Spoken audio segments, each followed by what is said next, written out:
Hello जय हिंद student, welcome back to physics resource centre 2.0। और आज के इस वीडियो में हम लोग विद्युत धारा वाले चैप्टर से न्यूमेरिकल सॉल्व करने वाले हैं, ठीक ना।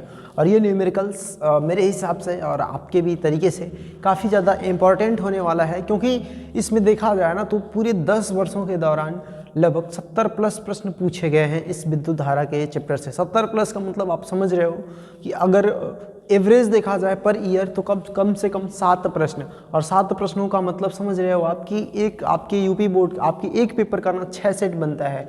और ऑन एवरेज देखा जाए तो कम से कम एक प्रश्न तो आपके परीक्षा में बिल्कुल ही निश्चित है, कैसे भी करके, ठीक ना। तो अब हम लोग इन प्रश्नों को समझते हैं और प्रश्नों की सॉल्व करने की क्या हमारी टेक्निक होने वाली है, इस चीज़ को भी हम लोग ध्यान देंगे, ठीक ना। इससे पहले काफ़ी सारे इसमें तरीके यूज किए जाएंगे, काफ़ी सारे मतलब मेथड्स होंगे, काफ़ी सारे कॉन्सेप्ट्स होंगे। उन कॉन्सेप्ट्स को भी आपको ध्यान में रखना होगा, ठीक ना। हम लोग बीच बीच में उन कॉन्सेप्ट्स को रिवाइज करते हुए चलेंगे और समझते हुए चलेंगे, ठीक ना।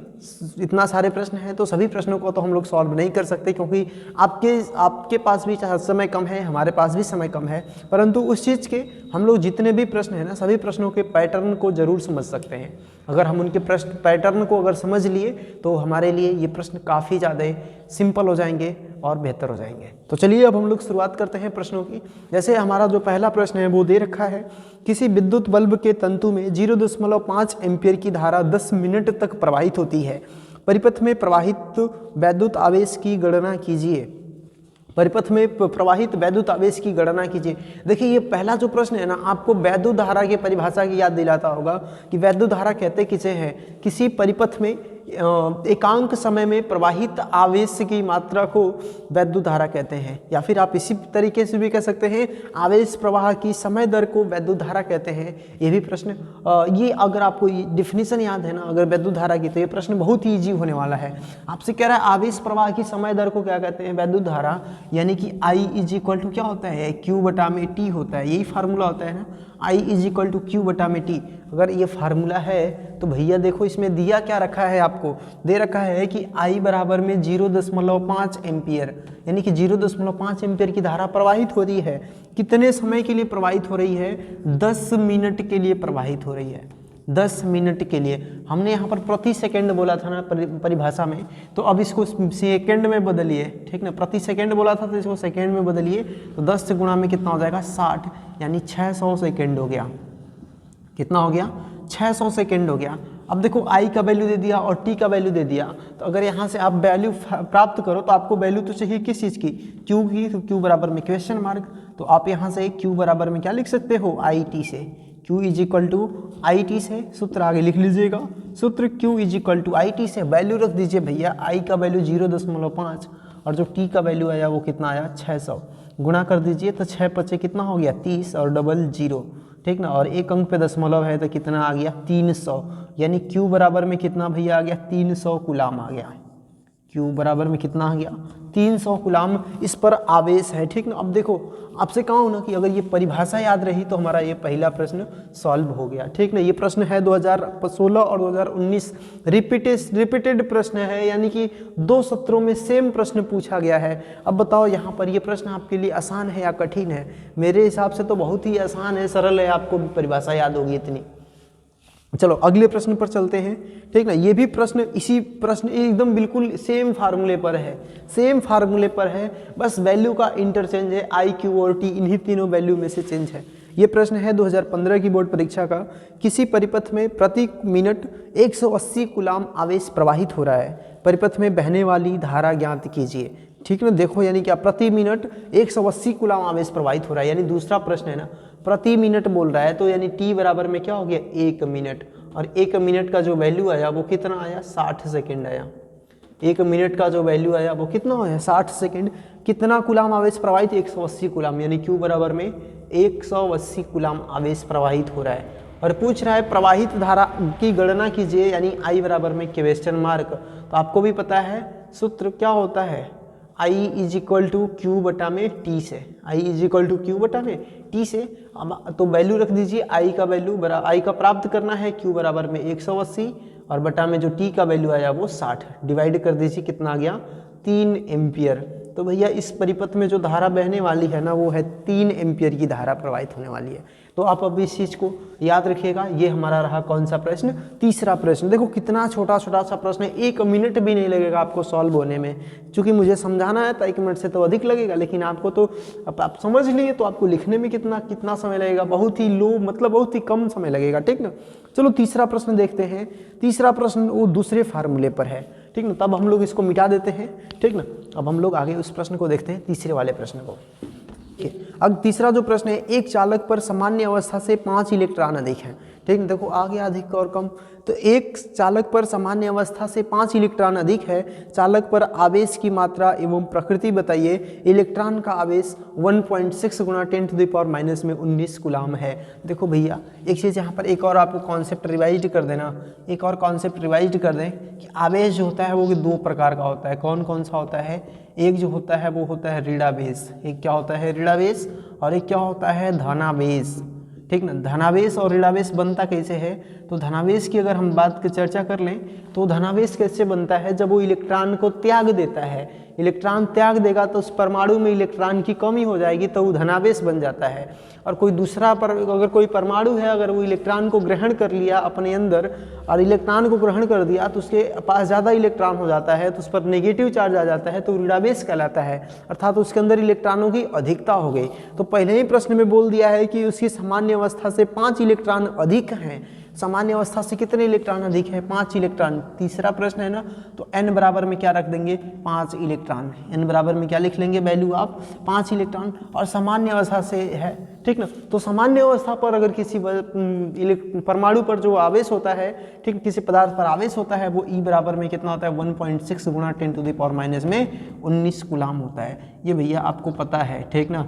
अब आपसे पूछा है ना प्रकृति, तो प्रकृति तो पहले ही आप लिख लीजिए, हम बता देते हैं कि प्रकृति इसकी क्या होगी, ऋणावेश होगी। प्रकृति कैसी होगी, ऋणावेश। ऋणावेश क्यों होगी, क्योंकि इलेक्ट्रॉनों की अधिकता है। अधिक कब होता है, जब किसी के घर में और 2-4 मेहमान आके बैठ जाएंगे तो घर में परिवार सदस्यों की संख्या अधिक हो गई उस टाइम पे, ठीक ना, तो वो क्या हो गया, ऋणावेश हो गया। तो वैसे ही ये भी है, तो 5 लोग एक्स्ट्रा आ गए हैं उस परमाणु में, जब 5 लोग एक्स्ट्रा आ गए हैं उस परमाणु में तो वो क्या बन जाता है, ऋणावेश बन जाता है, याद रखेंगे। अब आप आवेश का भी वैल्यू ज्ञात करिए, Q बराबर में NE से, फार्मूला तो पता ही होगा आप लोगों को, Q बराबर NE से, ठीक ना। तो Q का वैल्यू क्या है आपको प्राप्त करना है, N का वैल्यू 5 और E का वैल्यू 1.6 गुणा 10⁻⁻19 गुणा कर लीजिए, 16 पचे 80, 8 पॉइंट में 0 गुणा में 10⁻⁻19 कूलाम, ये उस पर आवेश का वैल्यू आ जाता है, आवेश का वैल्यू।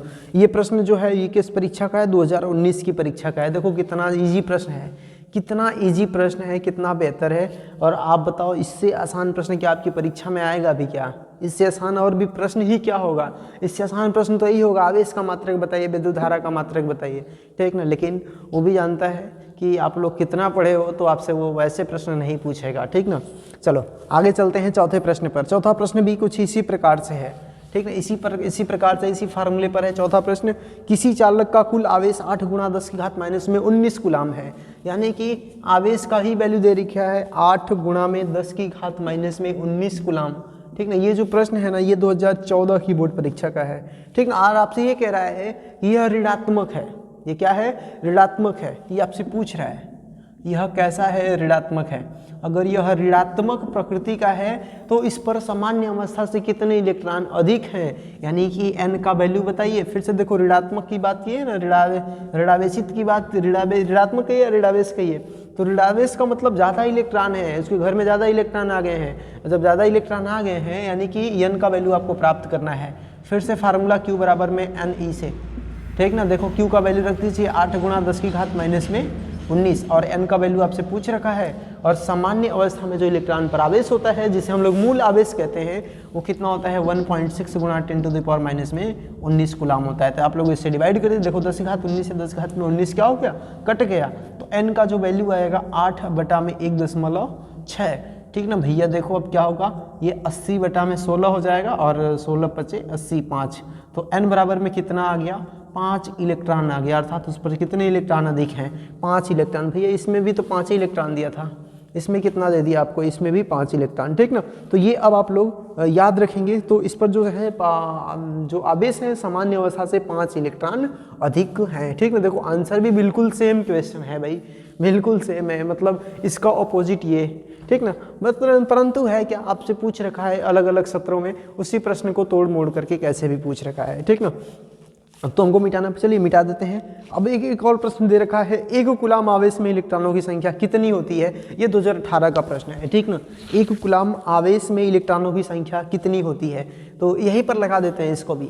देखो एक कूलाम आवेश में इलेक्ट्रॉनों की संख्या पूछा है ना, तो Q बराबर में कितना दे रखा है, 1 कूलाम, ठीक ना। Q बराबर में 1 कूलाम, और N का वैल्यू पूछ रहा है, और E का वैल्यू आपको पता होता है कितना, 1.6 गुणा 10⁻⁻19 कूलाम, ठीक ना। 10⁻⁻19 कूलाम। तो यहाँ से आप वैल्यू प्राप्त करिए N की, तो N बराबर में कितना हो जाएगा भैया, देखो सब अब हमको फार्मूला तो लिखे नहीं है, लिख देते हैं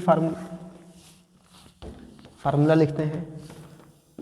Q बराबर में NE से, Q बराबर NE से, तो N is equal to Q बटा में E, यानी जो Q का वैल्यू है वो 1 है, और E का जो वैल्यू 1.6 गुणा 10⁻⁻19, उसको ऊपर लेके चले जाइए, और इसमें क्या करिए, अब दशमलव हटाएंगे तो ये कितना हो जाएगा, 10 बटा में 16, ठीक ना, और गुणा में 10 की घात में 19, ठीक ना।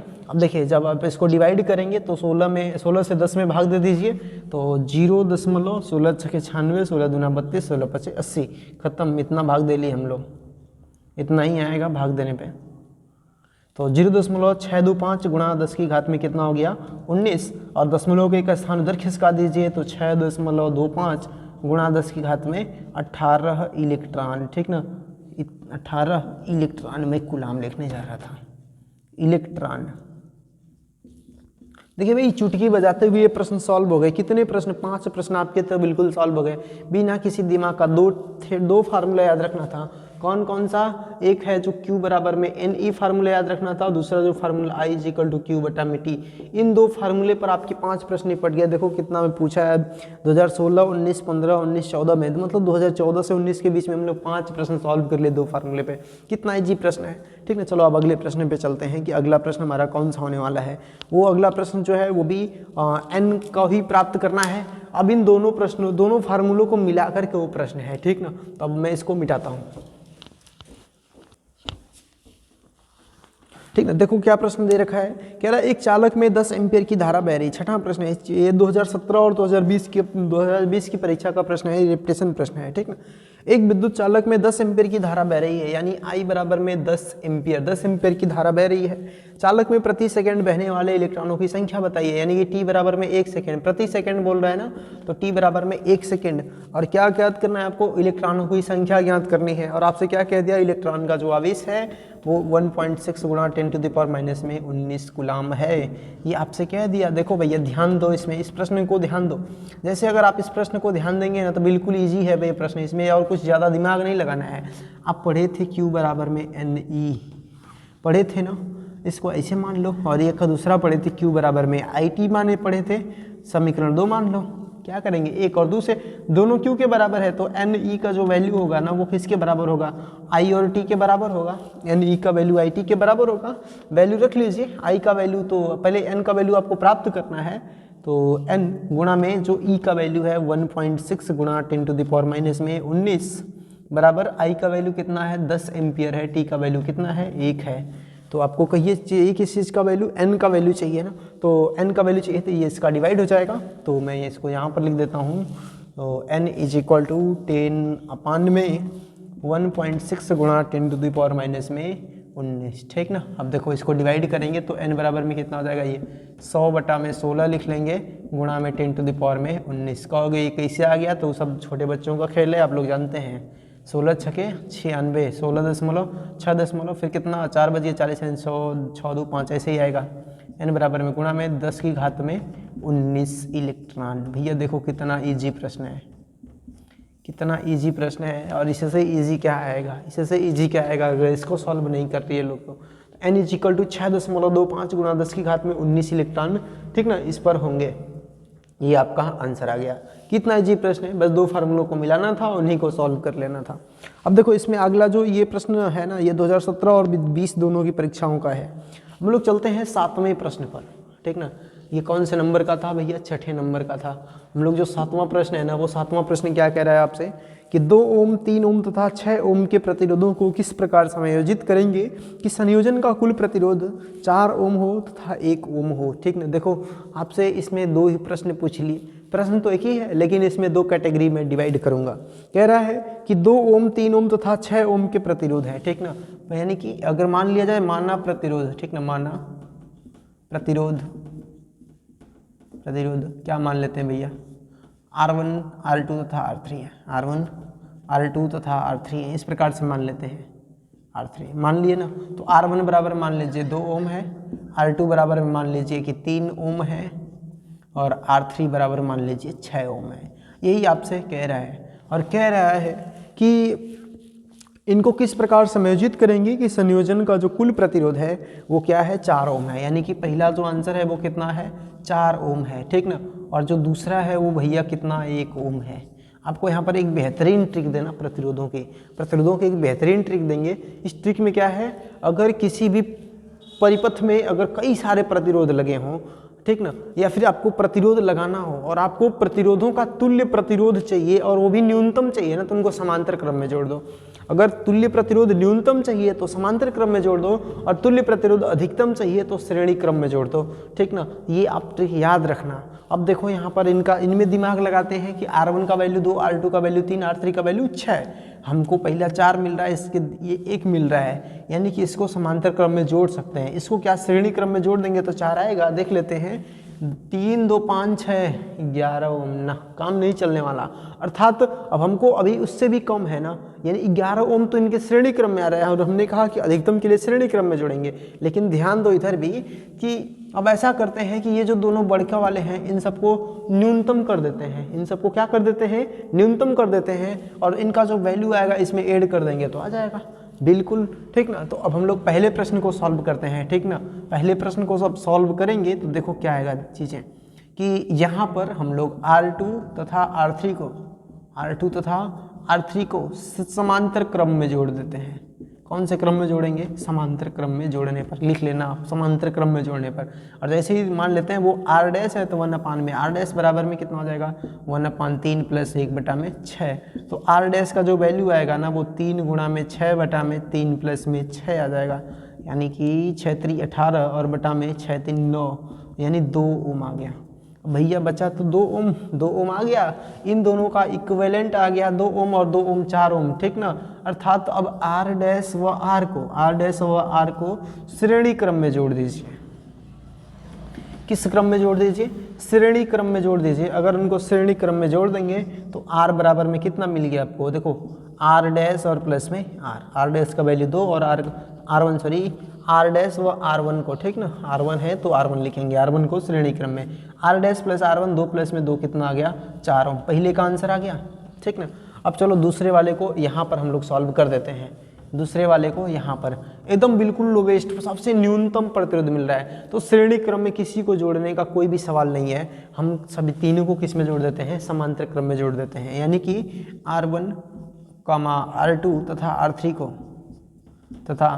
R3 को समांतर क्रम में जोड़ने पर, ठीक ना। अब देखो जैसे ही इनको समांतर क्रम में हम लोग जोड़ेंगे क्या बन जाएगा?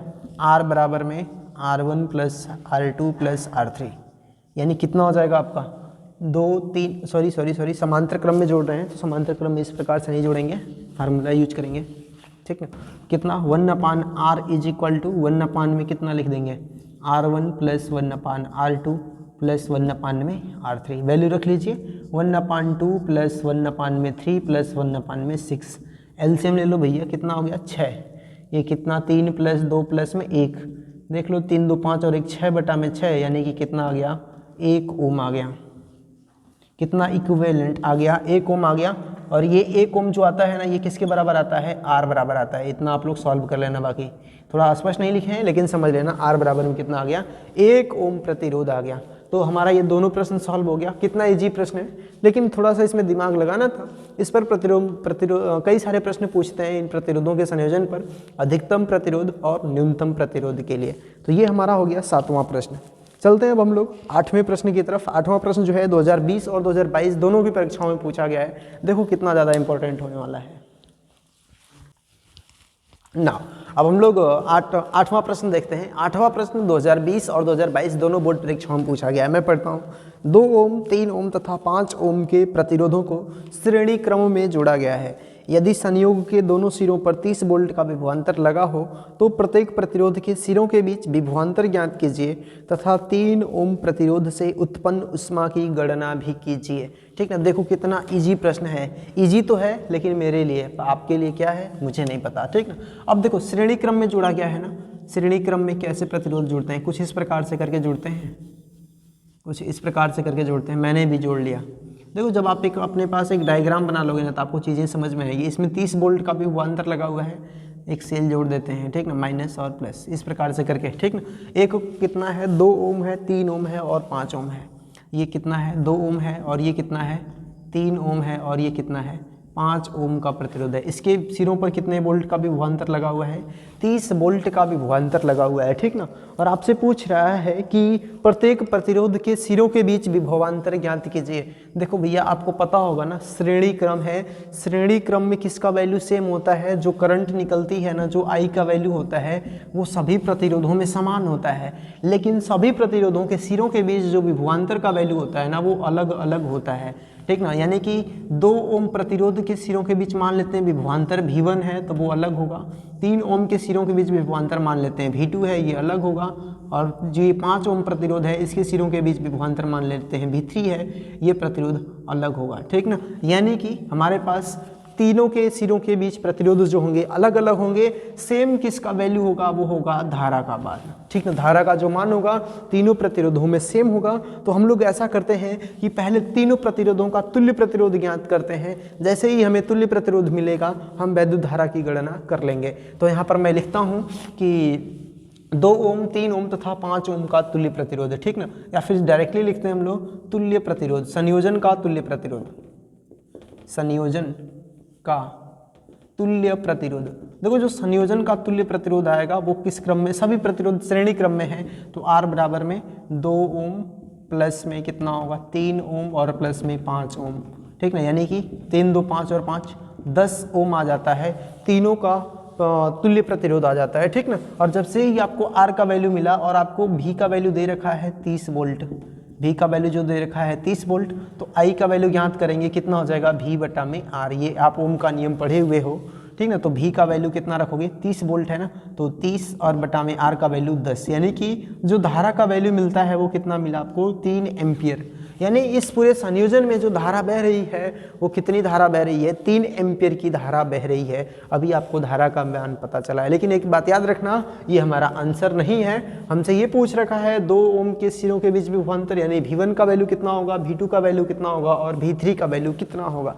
ठीक ना। तो मैं लिखता हूँ नीचे 2 ओम के प्रतिरोध के सिरों के बीच विभवांतर, 2 ओम प्रतिरोध के सिरों के बीच विभवांतर के सिरों के बीच विभवांतर, और 2 ओम सिरों के बीच जो विभवांतर है वो कितने हो? वो V1 है और V बराबर में फार्मूला पढ़े हो IR। तो I का वैल्यू तो उतना ही रहेगा, जो R का वैल्यू है वो कितना है? 2 है। तो I का वैल्यू 3 और गुणा में 2 यानी कि कितना आ गया भैया? 6 वोल्ट आ गया। कितना आ गया? 6 वोल्ट आ गया। बिल्कुल इजी। अब देखो 2 ओम के बाद हम लोग चलते हैं 3 ओम प्रतिरोध के पास। तो 3 ओम प्रतिरोध के सिरों के बीच विभवांतर, 3 ओम प्रतिरोध के सिरों के बीच विभवांतर, के बीच विभवांतर, 3 ओम सिरों के बीच अगर विभवांतर की बात करेंगे तो जो 3 ओम उसका जो विभवांतर है वो है V2 और I गुणा में कितना हो जाएगा? 3, यानी 3 गुणा में 3 यानी कि कितना आ गया भैया? 9 वोल्ट आ गया। कितना आ गया? 9 वोल्ट हो गया 3 ओम प्रतिरोध के सिरों के बीच विभव। इसी प्रकार से आप लोग ज्ञात करेंगे 5 ओम सिरों के बीच विभवांतर, 5 ओम सॉरी सिरों नहीं लिखेंगे, 5 ओम प्रतिरोध के सिरों के बीच, 5 ओम प्रतिरोध के सिरों के बीच विभवांतर, के सिरों के बीच विभवांतर, 5 ओम सिरों के बीच जो विभवांतर है वो क्या है आपका? V3 बराबर में I गुणा में 5 लिखेंगे। I का वैल्यू 3 और गुणा में 5 यानी कि कितना आ गया, 15 वोल्ट आ गया। ठीक ना, कितना वोल्ट आ गया, 15 वोल्ट आ गया। अब देखो आगे आपसे ये भी एक प्रश्न इसमें पूछ रखा है 3 ओम प्रतिरोध के से में उत्पन्न उष्मा। ठीक ना, यानी उसको भी सॉल्व करते हैं। आपको अगर फार्मूला याद हो V और I के पदों में होगा। ठीक ना, यानी कि बात करते हैं 3 ओम प्रतिरोध के, 3 ओम प्रतिरोध के सिरों के बीच, 3 ओम प्रतिरोध में उत्पन्न उष्मा, 3 ओम प्रतिरोध में उत्पन्न उष्मा,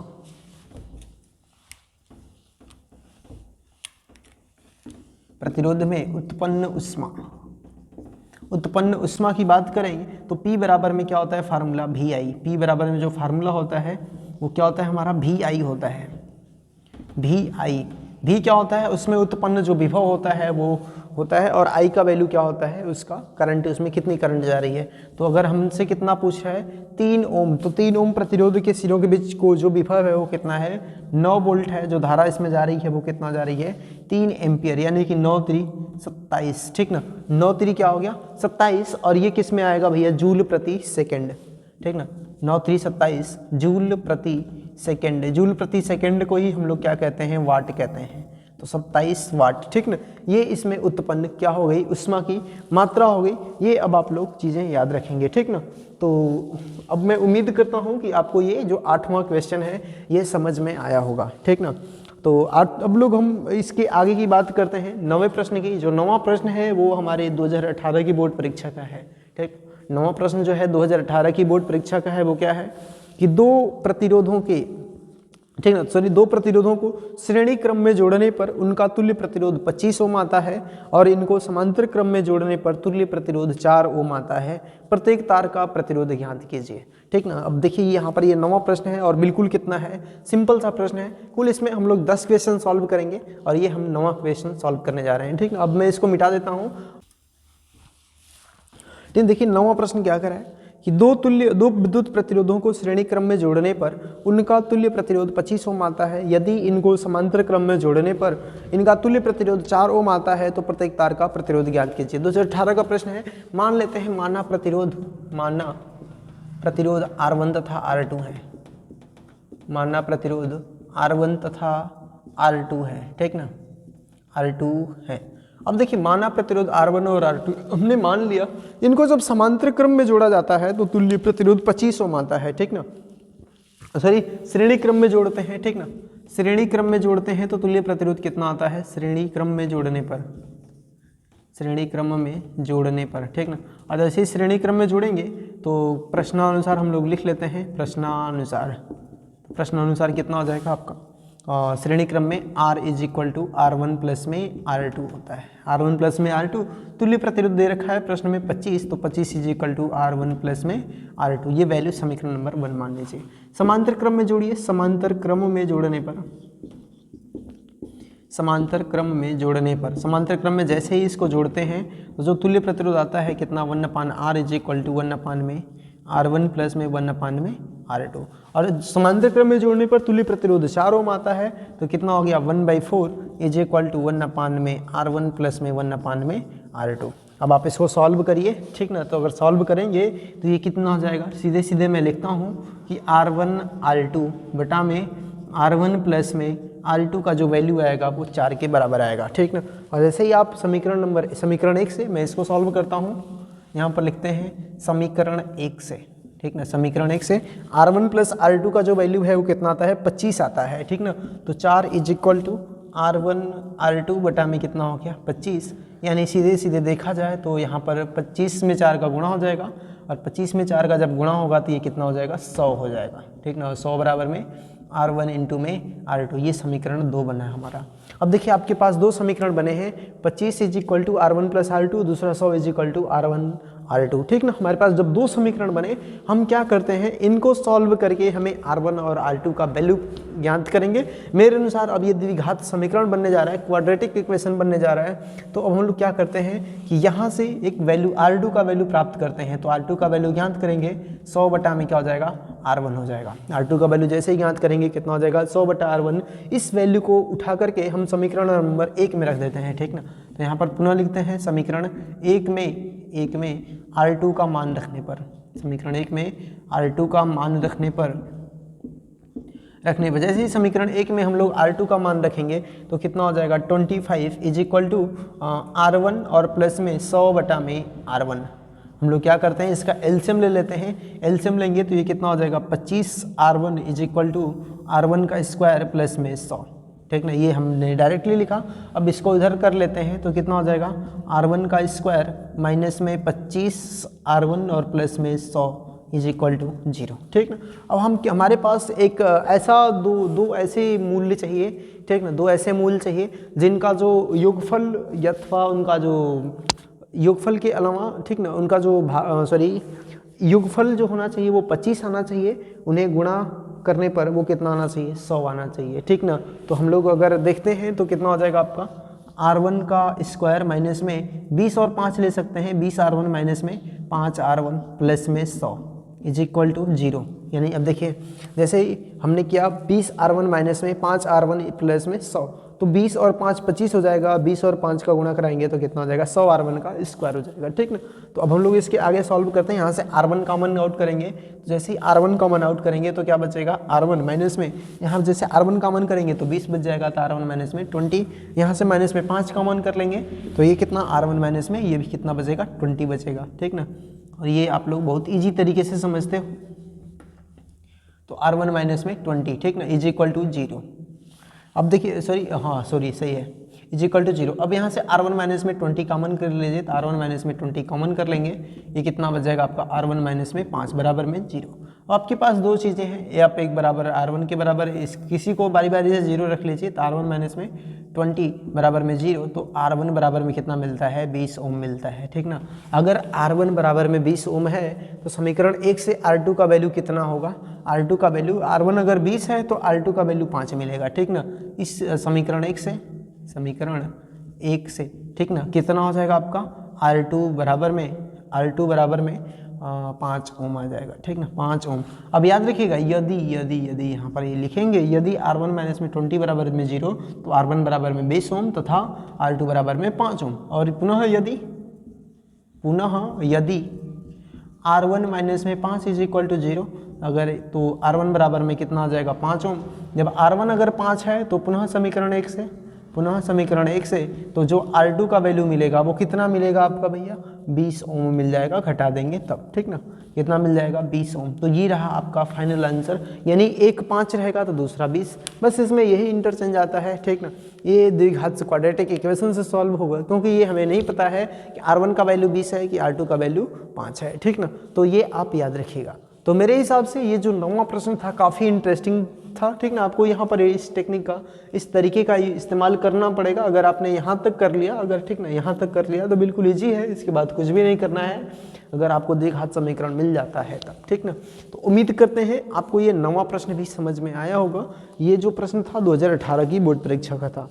अब हम लोग एक लेटेस्ट प्रश्न तो नहीं है, 2014 की प्रश्न का है, जो है आपका 10वां प्रश्न। उसमें अधिकतम व न्यूनतम प्रतिरोध पर आधारित प्रश्न पूछा गया है, हम लोग उसको सॉल्व करते हैं। ठीक ना, तो अब मैं इसको इरेज कर देता हूँ।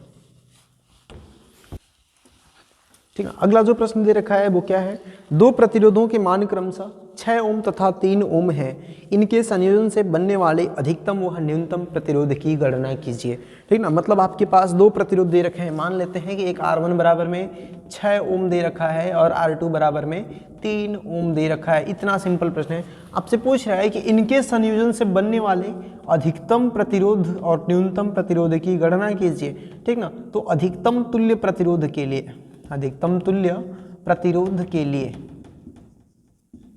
तुल्य प्रतिरोध के लिए क्या करते हैं भैया, समांतर अधिकतम तुल्य प्रतिरोध के लिए श्रेणी क्रम में जोड़ते हैं। किस क्रम में जोड़ते हैं, श्रेणी क्रम में जोड़ते हैं। तो श्रेणी क्रम में जोड़ते हैं, आप लिख लेंगे जोड़ते हैं। जब श्रेणी क्रम में जोड़ते हैं तो r बराबर में कितना हो जाएगा, R1 प्लस में R2, यानी कि 6 और प्लस में 3, यानी कितना हो गया, 9 ओम आ गया। ठीक है। और न्यूनतम तुल्य प्रतिरोध के लिए समांतर क्रम में जोड़ते हैं तो न्यूनतम तुल्य प्रतिरोध के लिए, न्यूनतम तुल्य प्रतिरोध के लिए समांतर क्रम में जोड़ते हैं, समांतर क्रम में जोड़ते हैं। और जब न्यूनतम तुल्य प्रतिरोध के लिए समांतर क्रम में जोड़ेंगे तो 1/r इज इक्वल टू कितना हो जाएगा आपका, 1/6 प्लस में 1/3, यानी कि टोटल हमने देखा तो 6 और 3 का जो एलसीएम आएगा वो 18 आएगा, तो 3 और प्लस में 6 यानी कि 9/18, यानी कि r का जो वैल्यू आएगा 18/9, यानी कि 2 ओम आ जाएगा इनका न्यूनतम तुल्य प्रतिरोध। तो याद रखेंगे, न्यूनतम तुल्य प्रतिरोध के लिए समांतर क्रम में और अधिकतम तुल्य प्रतिरोध के लिए श्रेणी क्रम में जोड़ेंगे। ये जो हमारा रहा 10 क्वेश्चन रहा भैया, अभी भी देखें ना हमारे पास 60+ क्वेश्चंस हैं, ठीक है, 60+ क्वेश्चंस हैं, परंतु हमने अभी तक हमने जो जितने भी 10 प्रश्न सॉल्व किए ना सेम पैटर्न पर नहीं थे, ठीक ना, सेम पैटर्न पर रहे होते तो मैं इनमें स्किप करता, इनको छोड़ते हुए जाता, ठीक ना। लेकिन अगर सबका पैटर्न अलग अलग है तो हमको सबको सॉल्व करना ही पड़ेगा, ठीक है। परंतु आप लोग इन चीज़ों को समझते जाएंगे, अगर समझ लेते हैं तो आपको जो भी प्रश्न होगा ना छूटने का चांस नहीं रहेगा। आप रिपीटेशन भी देखिए हो, कितना सारा रिपीटेशन है, 3-3, 4-4 वर्षों का रिपीटेशन भी इसी बोर्ड परीक्षा के प्रश्न का है। तो अब मैं उम्मीद करता हूं कि आपको आज के जितने भी इस सेशन में मैंने प्रश्न लिए आपको पूरे समझ में आए होंगे। अब मैं आपसे मिलता हूं नेक्स्ट वीडियो में, तब तक के लिए जय हिंद।